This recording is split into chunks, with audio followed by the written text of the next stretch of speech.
a lot of aspects to the business that I guess people think that because they're running their own business, they have to do these tasks or these roles, and that's where a lot of the frustration is. And I think sometimes it's a case of I don't have the resources to engage somebody, so how do I do this?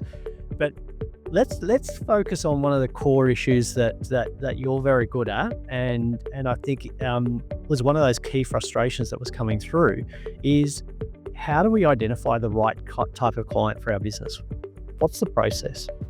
So the process that I recommend is actually a little bit of introspection and thinking about who your clients are that you really like working with right now. And then we create a thing called a customer avatar, which some of your business owners and listeners might be aware of. It's like basically a made up version of a human that is a representative of your customer. A few things about that is I don't recommend, some people do, but I don't recommend that you think of a literal customer, like this is Jenny, I work with Jenny, I like Jenny. Because if you do your business right, Jenny's going to change as they're working with you.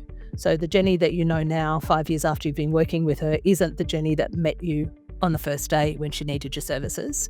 So I'd recommend against thinking of an actual person, but really going through and thinking, kind of creating a composite character. It's quite a creative process. So you think about, who they are. What is their name if they were one individual person? Because one mistake I see a lot of business owners make in their marketing is they try and be everything to everybody, which just means they become white noise and no one hears it.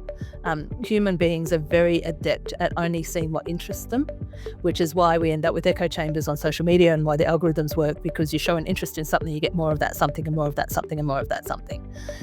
So if you're not consistent in your messaging, then you don't get to break through in any market.